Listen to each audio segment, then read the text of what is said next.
الشيطان الرجيم. بسم الله الرحمن الرحيم.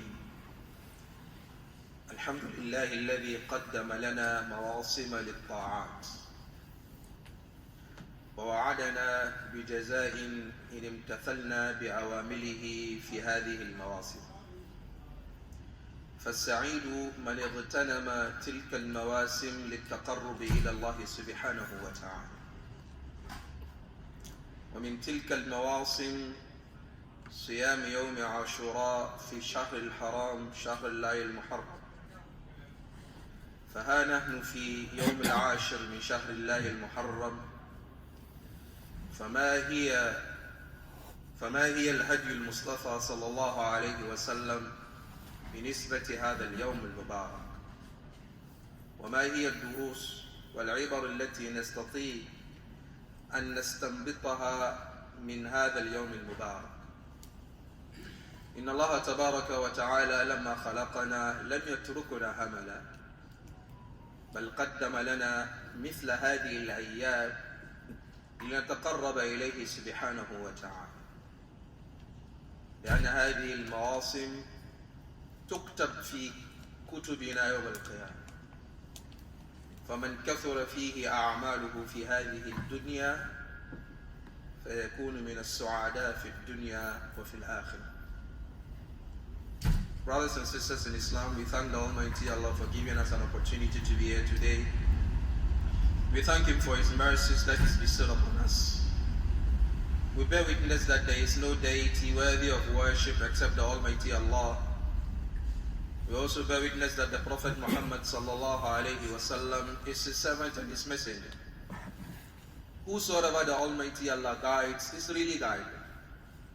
And anybody who goes astray has nobody to blame but themselves. Today is a Friday, the 10th day of Muharram, 1445 years after the hijrah of the Prophet Muhammad sallallahu alayhi wasallam, which corresponds, I believe, with the 28th day of July 2023. For those of us fortunate enough to follow the Islamic calendar, we realize that we have entered a new Islamic year. It's also very, very important for us to understand the basis of this Islamic calendar. Because our calendar as Muslims is not only turning the pages of the day from one day to the other, it is a source of ibadah and a worship for us. Because almost every month there is a special ibadah that the Almighty Allah has ordained on us to do. For example, the fasting of the 13th and the 14th and the 15th of every month, called Ayyam al-Bid, is a very good way in getting closeness with the Almighty Allah. In some months, we have the fasting of Yawm Arafah, we have the fasting of Yawm Ashura and Tasua. So it's very, very important as a Muslim, you take note of these months, because you might be losing a lot of benefits and then you're not even aware of it. Same way we give importance and prominence to the Julian Gregorian calendar, because that's what you used to take our money. Yes. We need to give a lot of premium to this Islamic calendar. It's very, very important. Sometimes it's so painful that you find Muslims, running around this Julian Gregorian calendar. The Muslims celebrating 31st night, Muslims celebrating, Valentine's Day, Muslims celebrating all this kind of stuff, when they don't really understand the genesis of some of these things. It was in 4 BC that Julius Caesar decided to add 2 more months to the calendar that we are using today. The Romans and the Greeks had only 10 months in their calendar. In 4 BC, Julius Caesar decided to add 2 more months. He added January and February to the year. And all these months that you have are all related to pagan shirk activities. January was named after the Roman god called Janus, which had 2 faces. One of the faces was saying farewell to the old year, and the other phase was welcoming the new year. So they celebrate this god, this Shirk, on the 31st of December every year. And you find Muslims running around, we are going to celebrate 31st night. And sometimes I see, for the past couple of years, 2 or 3 years, I see some Muslims say they are reading Quran on the 31st night to welcome the new year. I don't know what, modern Indian Muslims, we are very, very funny. We are very, very funny people. We want to pick any filth and then perform ablution on it and think it has become Islam. If you are not careful, we'll get to a point whereby we'll go and slaughter pigs and say Bismillah, Allah Akbar, and say it is halal. Because we slaughtered in the name of Allah, it is halal. Let's stick to what the Prophet Muhammad ﷺ taught us and then we'll be free. The problem of the ummah of the day is that we have become so tolerant and so accommodative that we think everything goes. So we open our doors to accept just anything from anywhere. That has made us to lose our identity. Because if you don't stand up for anything, you fall down for everything. So February from another god called Phoebus, March from the Roman god of war called Mars, April from Aprulus or Aphrodite, May from the god called Maya, June from Juno, July Julius Caesar, August Augustus Caesar, September 7th month, October 8th month, November 9th month, and then December 10th month. So these are all pagan months. But then there's nothing wrong if a Muslim is using it because he is in a non-Muslim country and that is what the calendar is being used.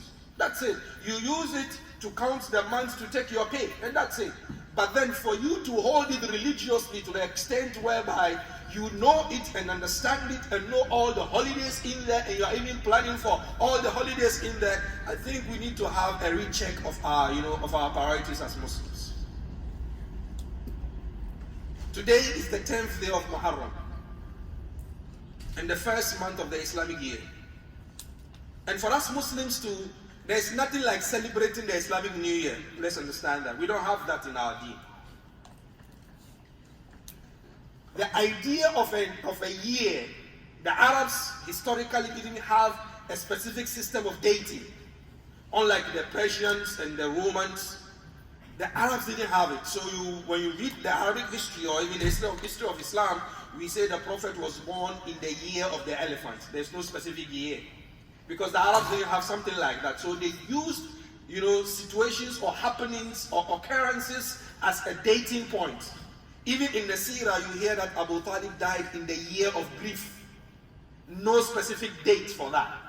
That is how it was. Until the time of Umar bin Khattab, his governor to Syria, Abu Musa al-Ash'ari, wrote him a letter. He said, Ya Amir al-Mu'mineen, I have a problem that I need a solution for. I have 3 letters from you. All of them have Ramadan on them. But I'm not able to differentiate which one comes first. So help us. In another narration, they said 2 people came to Umar bin Khattab with a problem. One of them had borrowed money from that one person and it is time for him to pay. He says it is not time. The time to pay is Ramadan. But then which Ramadan? This Ramadan or the next Ramadan? Because they didn't have a system of year on that. So Umar bin Khattab gathered the Sahaba to solve this problem. And they agreed. Some of them said, why don't you use the Romans or the Persian system of dating? They said, no, we are independent people. We are Ummat al-Haq. Why do we pick something from other people? They said, okay, fine. Why don't we use the best of the Prophet Muhammad sallallahu alaihi wasallam? They said, we don't know. He only told us he was born on a Monday, but as to the specific year, we don't know. Okay, why don't we use the death of the Prophet Muhammad sallallahu alaihi wasallam? Some of them said, no. The death of the Prophet Muhammad sallallahu alaihi wasallam is not something we're going to use mourning every year. No.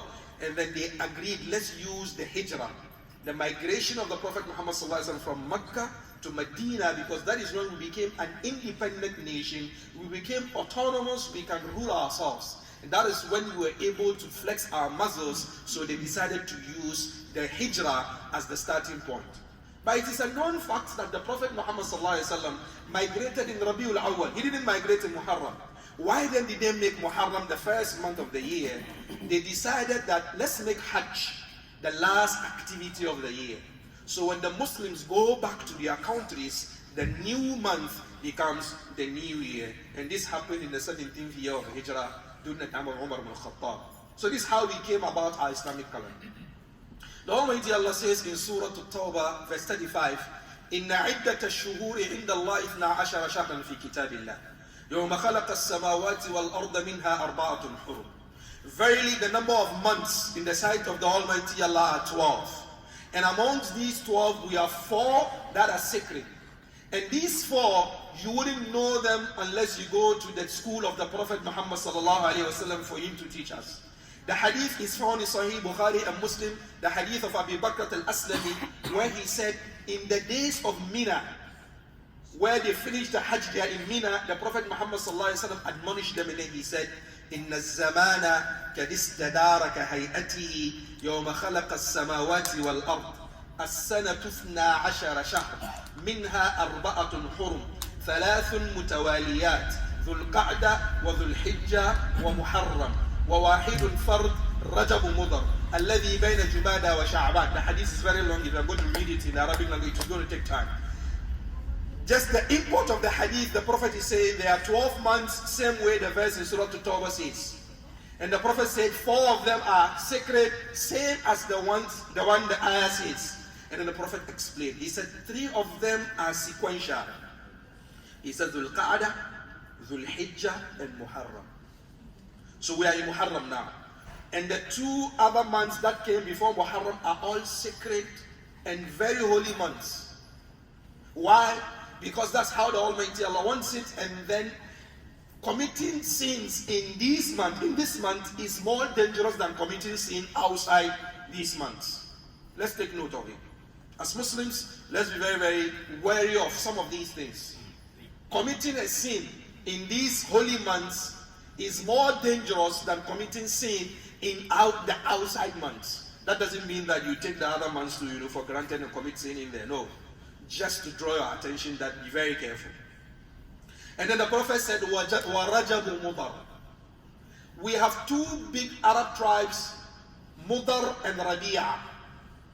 The Prophet said, Rajab Mudar, the Rajab of the tribe of Rabi'a, because the Rajab of the tribe of Mudar is what we call Ramadan.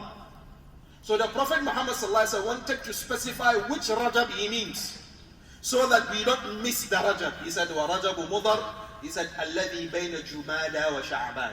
The one that comes between Jumada and Sha'ban. So these are the 4 holy months, and then we are in one of them. And today is one special day, the 10th of Muharram. There is the hadith of Abdullah ibn Mas'ud, found in Bukhari and Muslim. When the Prophet Muhammad moved to Medina, he found the Jews fasting on the day of the 10th of Muharram. And the Prophet Muhammad asked them, why do you fast this day? But I also want us to know that there is a hadith of Abdullah ibn Umar and Abdullah ibn Abbas where the Prophet Muhammad used to fast this day before he went to Medina. He used to fast this day before the imposition of Ramadan was made. So when he got to Medina and he realized the Jews were also fasting on this day, he was asking them, why are you fasting on this day? They said, we are fasting on this day because this is the day that the Almighty Allah gave victory to Musa over Pharaoh. So we are fasting this day. We'll come and speak about that in the latter part of our khutbah concerning the story between Musa and Pharaoh, which is the key point of our khutbah today. But before we go there, I want us to look at another point of Ashura, where you have 3 groups of Muslims in terms of Ashura. We have Al-Rawafid, we have Al-Nawasib, and then we have Ahl Sunnah. 3 groups on the day of Ashura.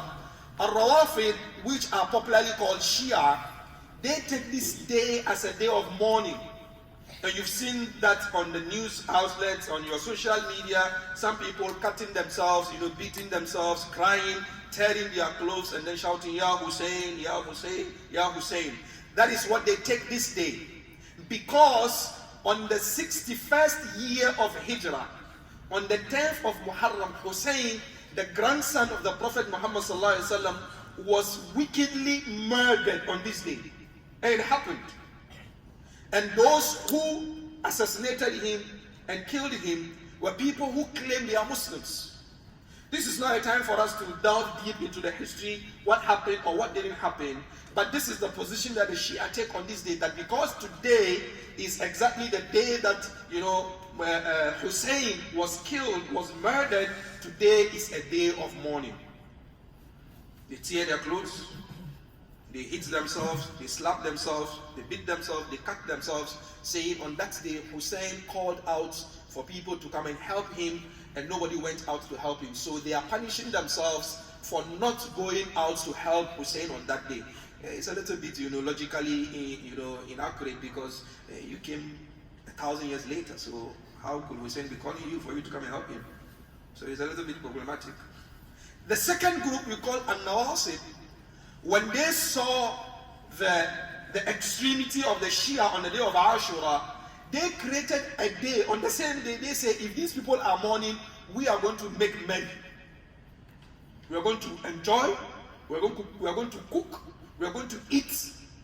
To oppose what these people are doing. They brought a more evil bid'ah than what the Shia did.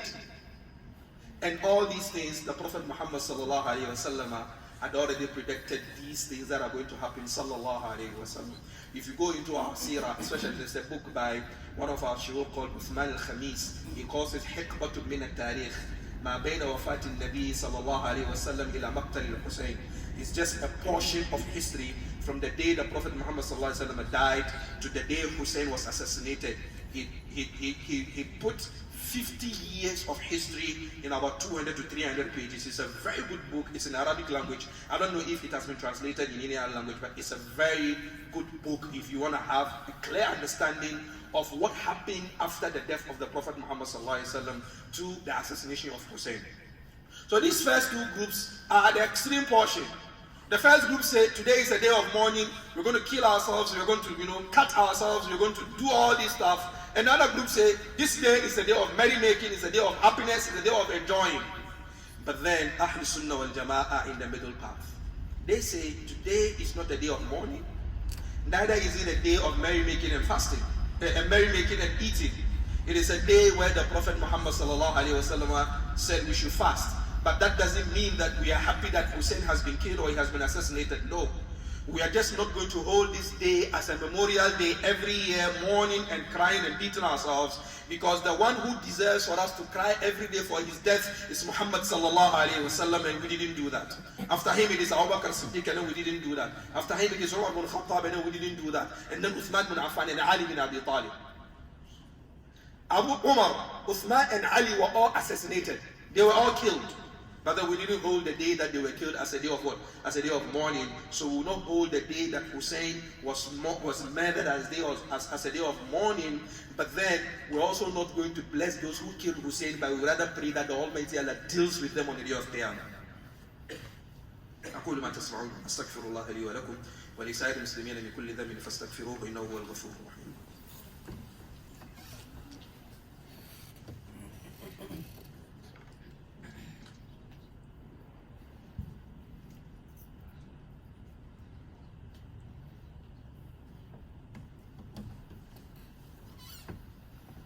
أعوذ بالله من الشيطان الرجيم بسم الله الرحمن الرحيم رب اشرح لي صدري ويسر لي أمري واحلل عقدة من لساني يفقهوا قولي أما بعد. In the previous khutbah we were speaking about, in the first part of the khutbah we were speaking about, the Islamic calendar, the Julian Gregorian calendar, the sacred months that we have in Islam, and then we came in specific to speak about Ashura.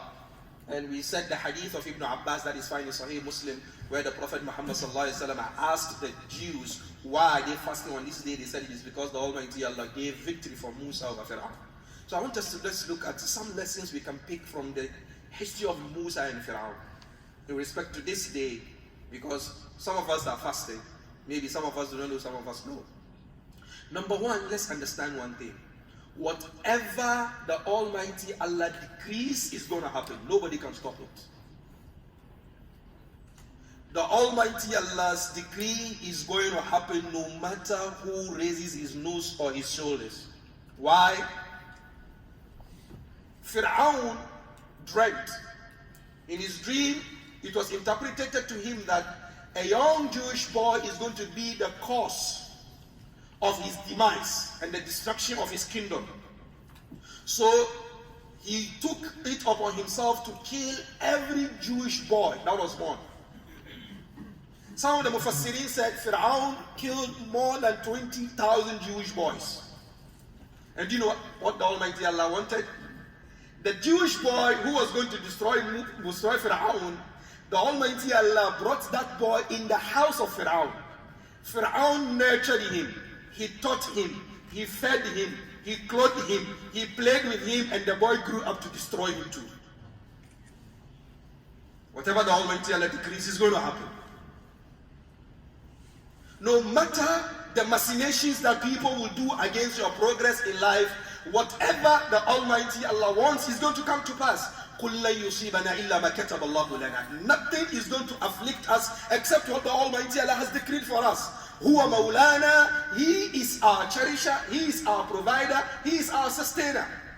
وعنده مفاتيح الغيب لا يعلمها إلا هو ويعلم ما في البر والبحر وما تسقط من ورقة إلا يعلمها ولا حبة في ظلمات الأرض ولا رطب ولا يابس إلا في كتاب مبين.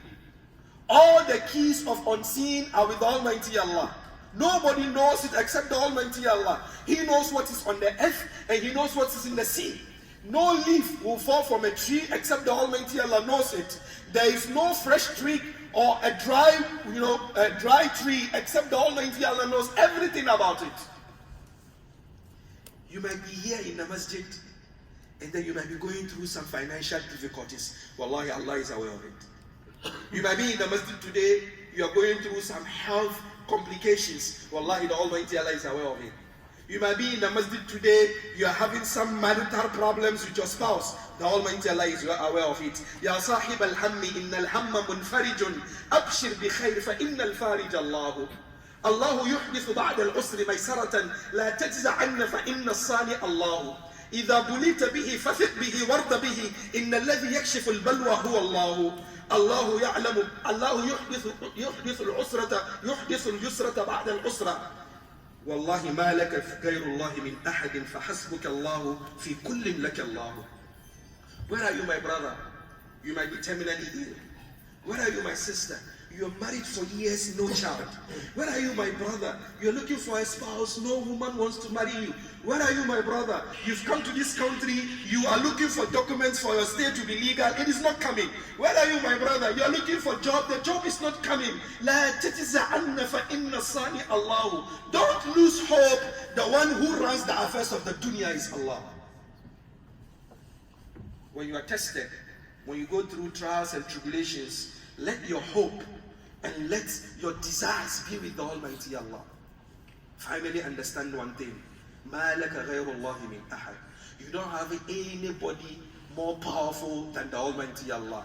فِي كُلٍّ لَكَ اللَّهُ. In everything you have Allah. If the Almighty Allah is able to take Musa from his mother, a baby, a fresh baby, and then he's put it in that basket and then put on the Nile River, and the Almighty Allah caused the river Nile to take the basket to the house of Pharaoh and make a household member of Pharaoh pick the boy. And the moment Pharaoh saw the boy, the Almighty Allah put the boy's love in Pharaoh's heart. وَأَلْقَيْتُ عَلَيْكَ مَحَبَّةً مِّنِّي وَلِتُصْنَعَ عَلَى عَيْنِي. It got to a point where Pharaoh, if he's in the house and then he doesn't see Musa, he's not happy. If he comes into the house, where is Musa? The first person he will ask about is Musa. He nurtured him, he took care of him. The boy grew up in Pharaoh's house, and when the time that the Almighty Allah has decreed that Pharaoh is going to be destroyed, it is the same boy who destroyed him. So my brothers and sisters, our first lesson for today concerning Musa and Pharaoh is, let's understand one thing. Whatever the Almighty Allah wants to happen, wallahi, it's going to happen. We just have to have the belief. And then we just have to have the peace of mind and follow what the Almighty Allah wants for us. No matter how fast you are, if the Almighty doesn't want you to get, He's not going to get to you. There's the hadith of Ibn Abbas, where he was sitting on the same donkey with the Prophet Muhammad sallallahu alaihi wasallam, and the Prophet told him, "Ya gulam, inni u'allimuka kalimatin ihfazillaha yahfazaka." He said, "Oh boy, listen, I'm going to teach you some stuff. احفظ الله. Be mindful of the Almighty Allah. يحفظك, the Almighty Allah is going to protect you. احفظ الله تجده تجاهك. Be mindful of the Almighty Allah. You find him in front of you. And then he told him, لو أن الناس, if the whole people of the world, not Bronx and not New York City, not New York State, the whole dunya should come and sit at the United Nations table because they want to discuss you and destroy you, they can never destroy you except when the Almighty Allah decrees. And let the whole world come and sit on the same table to say they are going to give you any benefit. They will never benefit you with anything except what the Almighty Allah decrees. And then listen to the end of hadith. He said, رُفِعَتِ الْأَقْلَامِ. The pens have been lifted. وَجَفَّتِ الصُّحُفِ. The pages are dry. إِنَّمَا الْأَمْرُ بِالْقَدْرِ. The life of this dunya is destiny. The Almighty Allah has destined it. Let me tell you a story of one of our Sheikh who is here in New York. When he was studying in the Middle East, he studied in Jordan, and then they were traveling to Israel at that time to work. And people were paying huge monies to get the visa between Jordan and Israel to go to Israel. And then he said he just went to the Israeli embassy, and then he paid only $20 as visa fee, and then he was granted the visa. His other colleagues who had this visa were like, this guy, what about us? We are the ones who are supposed to get this visa, not him. And they all went and they were all bounced. What I'm trying to tell you in this is that the Almighty Allah might give someone some blessing. Do not be envious of what the Almighty Allah has given other people. Do not look at what other people have with prying eyes. The moment you want to look at what other people have with prying eyes, that is the first classroom of being a witch or a wizard. First classroom.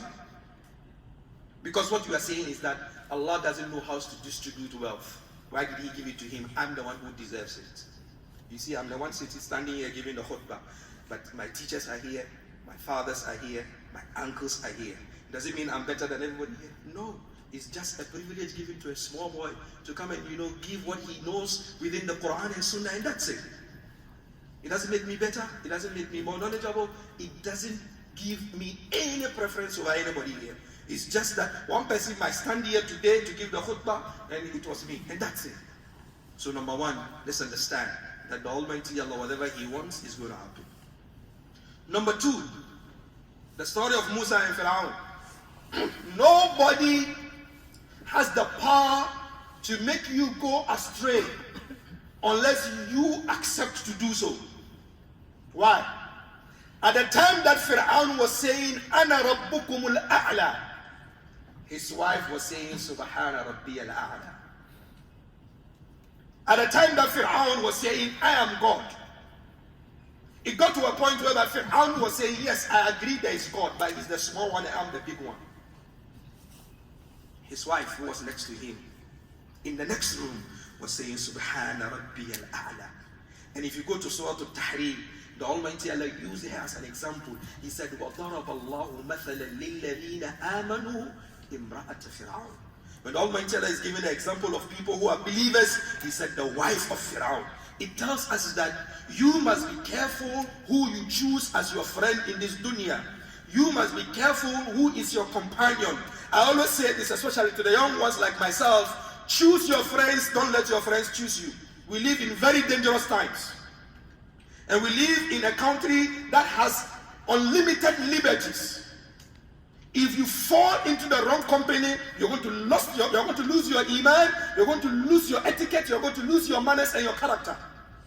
So choose your friends and don't let them choose you. Know who you hang around with. Always look at the people who bring more benefit to your life. Go and make a list of the people that you live with or you interact with. How do they help you develop? Do they help you develop spiritually? Do they help you to develop morally? Do they help you to develop financially? What kind of input are they making in your business? These are all parts of questions you must ask yourself. Don't just join any group of people just for fun. No, you didn't come to this dunya to play. The dunya is not a place for you to come and joke. The dunya is a transit point where you must fill the tank, you must get some, snacks, and then get some water with you because you are driving to California. So it's not a place for you to stretch your leg. So we need to be very careful who we associate with, because on the day of Qiyamah, it is not evidence when you say, this guy was the one who caused me to go astray. No, listen to what the Almighty Allah says in Surah Ibrahim. وَقَالَ الشَّيْطَانُ لَمَّا قُضِيَ الْأَمْرُ إِنَّ اللَّهَ وَعَدَكُمْ وَعَدَ الْحَقِّ وَوَعَدْتُكُمْ فَأَخْلَفْتُكُمْ فَمَا كَانَ لِي عَلَيْكُمْ مِنْ سُلْطَانٍ إِلَّا أَنْ دَعَوْتُكُمْ فَاسْتَجَبْتُمْ لِي فَلَا تَلُومُونِي وَلُومُوا أَنفُسَكُمْ. In Jahannam, when there is all this noise and chaos, Allah, it is Shaitan. He made me to drink alcohol. It is Shaitan who caused me to do this. It is Shaitan. Shaitan will be very tired and he will be very furious and irritated in Jahannam. He say, hey, guys, keep quiet, keep quiet. Inna Allah wa'adakum wa'ad al-haq. The Almighty Allah made you a truthful promise. Wa wa'adtukum. And I also, Shaitan, I came and I promised you. You left the promise of the Almighty Allah and then you came and took my promise. I didn't do anything. I only called you for the autukum. I called you for stajabtum li, and then you responded to my call. And that's it. So Pharaoh was saying, Ana rabbukum al-a'la. His wife was saying, Subhana rabbil a'la. So young guys, young sisters, teenagers, that we are here in this masjid, wallahi, let's be careful who we associate with. It's very, very important. Even the kind of stuff we watch on social media has a great effect on us. I always ask young people, the way you dress, why do you dress that way? The way you talk, why do you talk that way? The way you have your hairstyle, why do you have your hairstyle that way? Did you see a responsible Muslim do it? Or you saw someone in Hollywood dress like that, or talk like that, or do like that? That's why you're doing it. We need to have an identity as Muslims. I'm not saying all the time be in jalbab and kufi. All I'm saying is that your identity should emit a fragrance that people who are around you will smell the fragrance of Islam with you. That's it. That's all we are saying. All of us cannot be pious people to 1,000 degrees. All of us have shortcomings. But then it's baby steps. One step at a time in getting closer to the Almighty Allah. So make sure you check who your friends are. One or more 2 points, and then we pray. I don't take much of your time. Today is a working day. The other point is that nobody, the point was to escape. The point is that whenever we are calling people to Islam, let's find the best of methodologies to do it. You see Pharaoh? He said, I am God. And then when the Almighty Allah was sending Musa to speak to him, what did he tell him? فَقُولَا لَهُ قَوْلًا لَيِّنًا لَعَلَّهُ يَتَذَكَّرَ أَوْ يَخْشَى. When you go to meet Pharaoh, take your time. Speak to him in a nice tone. Use the appropriate words that will cause him to think, reflect, and even fear the Almighty Allah. This is a wake-up call for myself and my fellow students of knowledge. The fact that we stand in front of people to talk to them, excuse me, it doesn't mean that the people are stupid. It doesn't mean that. Sometimes, students of knowledge, we forget ourselves. And then we mount the member, and then without any adab or any etiquette of speaking, we just spew anything that comes out of our mouths. It's very, very important that when we relate with people in our da'wah, even individually, let's do it in a way that will bring the people closer to Islam. Even if they do not accept Islam, we should be able to reduce the level of antagonism and enmity they have towards Islam. And that's the secret of da'wah. It's not about I'm speaking the truth. This is Aqidah, this is Tawheed. No.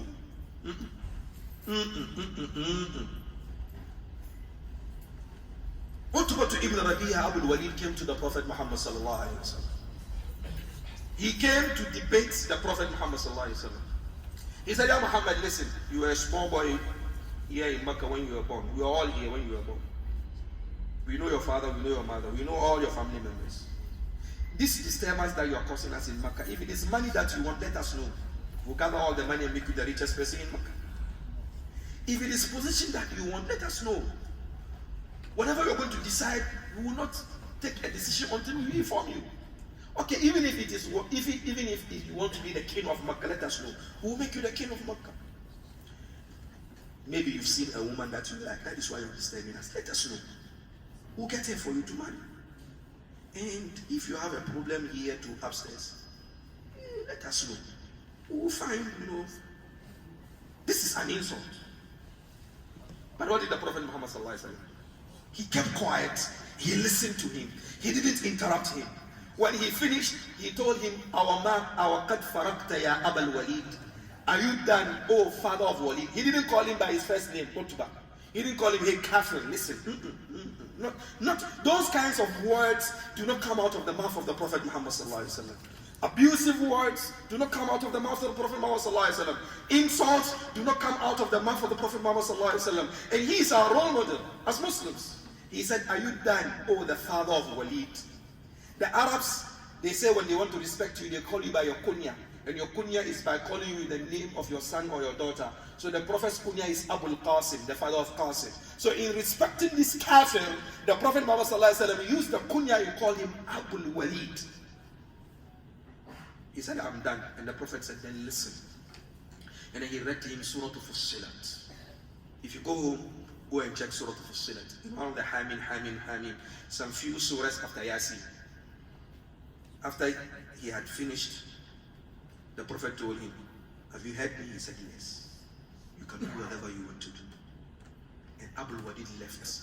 Before he went, he had told the kuffar in Makkah that he's going to destroy Muhammad today. Because they knew him, he was very, very knowledgeable and orator. When he came out and they saw him from afar, they were like, guys, we've lost the debate. The way Abul Walid left here, a very confident man, and then the way he's coming back, we've lost the debate. And they told him, Ma wara'aka Abul Walid? Abul Walid, what happened?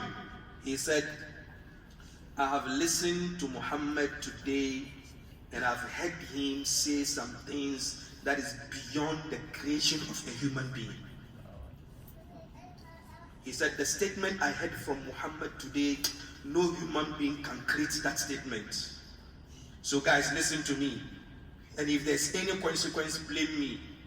Leave Muhammad alone.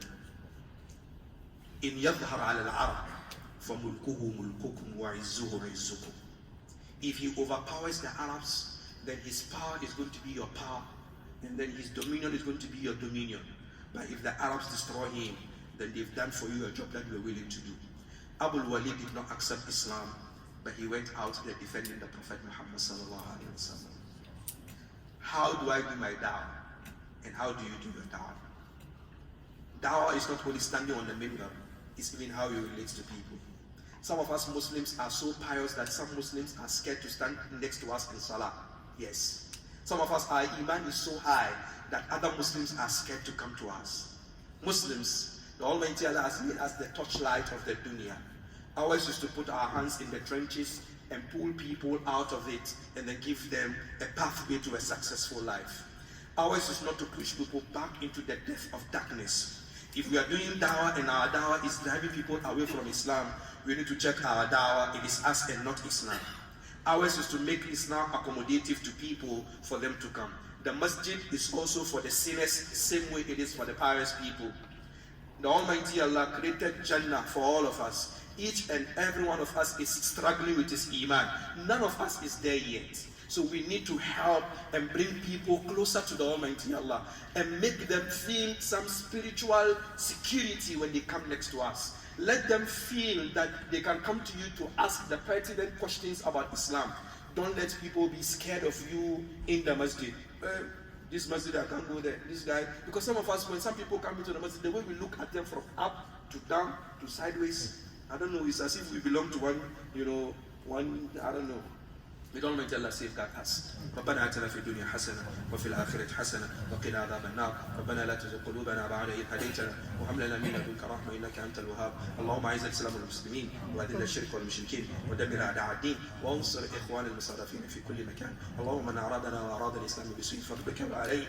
اللهم إن كان رزقنا في السماء فانزل وإن كان في الأرض فاخرج وإن كان بعيدا فقرب وإن كان قريبا فيسر وإن كان يسيرا فبارك لنا فيه برحمتك يا عزيز يا غفار يا رب العالمين. قوموا إلى صلاتكم ورحمكم.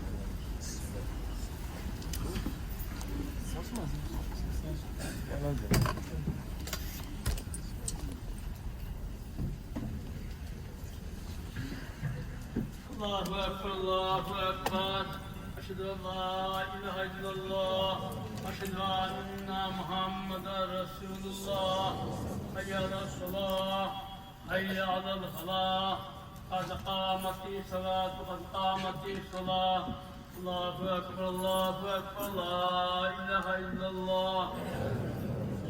سووا صفوفكم يا عباد. استقيموا. الله أكبر.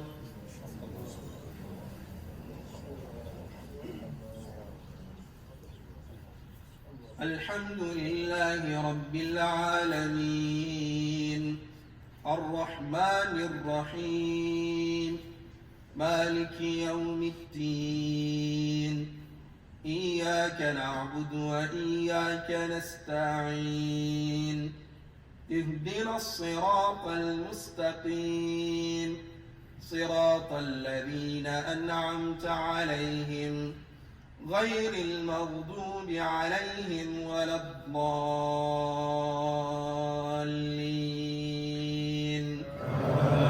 آمين.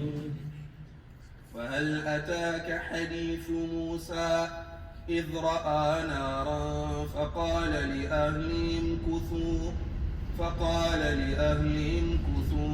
إني آنست نارا لعلي آتيكم منها بخبر أو أجد على النار هدى فلما أتاها نودي يا موسى إني أنا ربك فاخلع عليك إنك بالوادي المقدس طوى وأنا اخترتك فاستمع لما يوحى إنني أنا الله لا إله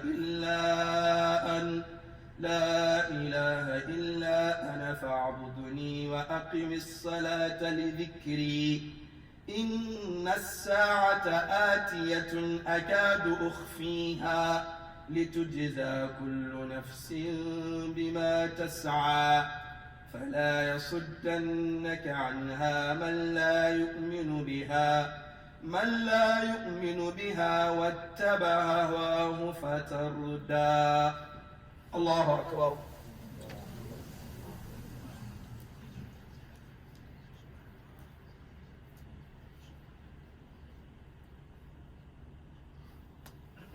سمع الله لمن حمده.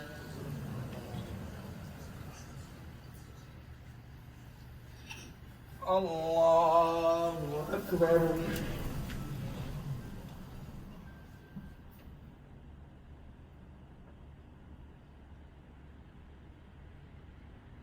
الله أكبر.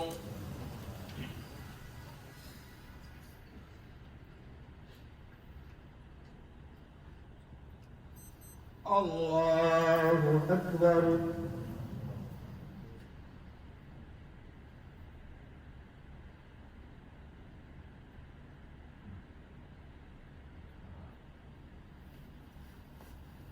الله أكبر. الحمد لله رب العالمين الرحمن الرحيم مالك يوم الدين إياك نعبد وإياك نستعين اهدنا الصراط المستقيم صراط الذين أنعمت عليهم غير المغضوب عليهم ولا الضالين آمين. وما تلك بيمينك يا موسى؟ قال هي عصاي أتوكأ عليها وأهش بها على غنمي ولي فيها مآرب أخرى. قال ألقها يا موسى، فألقاها فإذا هي حية تسعى.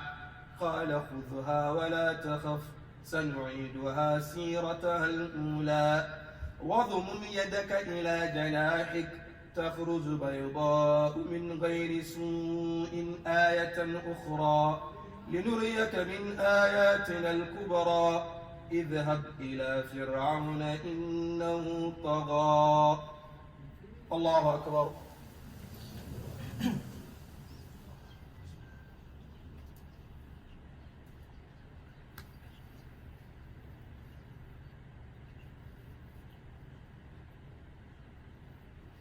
سمع الله لمن حمده.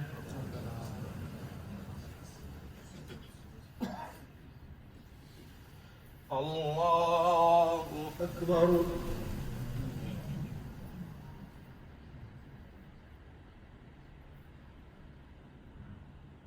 الله أكبر.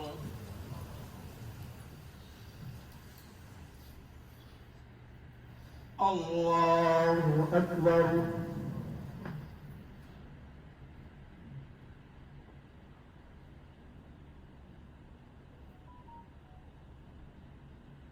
الله أكبر.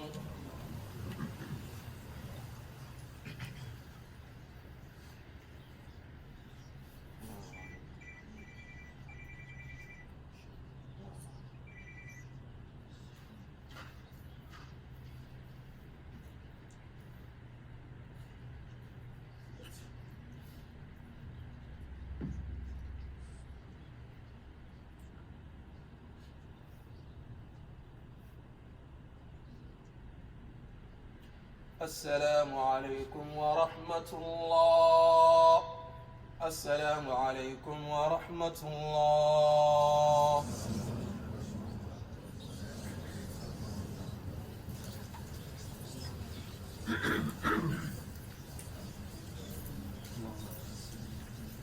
في سبيل الله، في سبيل الله.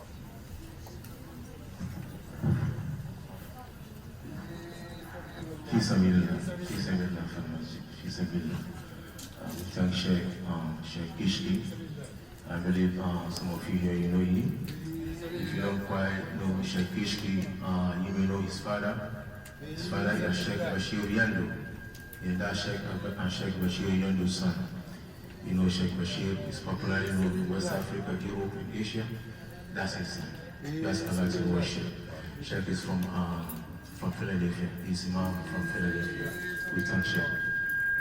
Peace and blessings for the masjid. Also, as you know, we are fasting Ashura. We have iftar this evening, inshallah, in this masjid, Masjid al-Haram. We have iftar. Everybody is welcome, inshallah. سبحانك اللهم وبحمدك نشهد ان لا اله الا الله ونستغفرك ونتوب اليك. السلام عليكم ورحمه الله وبركاته.